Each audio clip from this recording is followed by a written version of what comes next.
the family dynamics world. It is not a one-size-fits-all. For some families, they love the process, and what I always tell families when I work with them is the deliverable may not be that document. It may not be that family constitution or that family mission statement or the family bylaws or whatever the document happens to be, or maybe it is. But to me, the ultimate deliverable is the process itself, because that's where the value is. That's where the work gets done. And so, in terms of how many families do a constitution, probably not enough, but they may have other ways to memorialize their decision-making process, their governance process.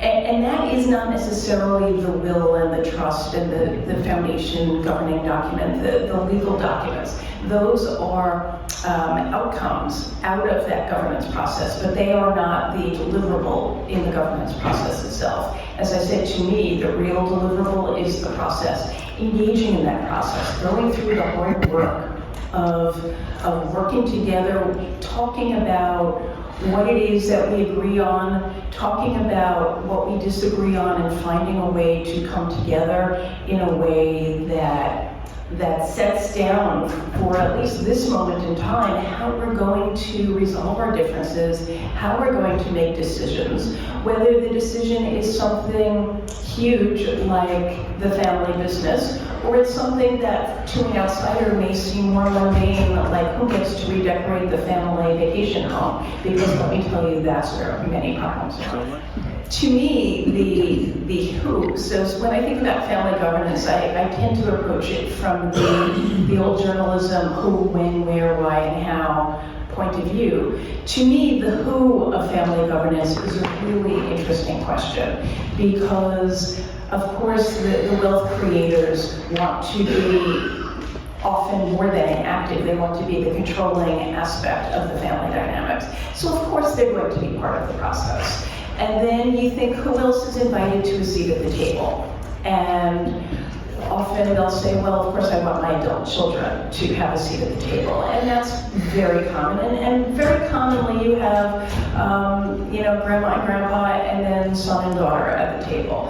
And then the next question is, well, what about the son's wife and the daughter's husband? Do they get a seat at the table? The so-called outlaws, do they get a seat at the table? And there's a lot of debate about that, because many families say, well, no, they're not my blood. They don't get a seat at the table.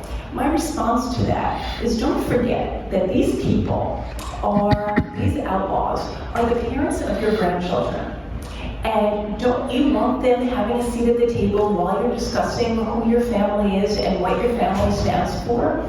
Because if they're not, what do you think they're going to go home and tell your grandchildren one day? You want everyone, if to the extent possible, you want them on the same page. You want everyone telling the same story. You want everyone rowing in the same direction. You want everyone to feel included.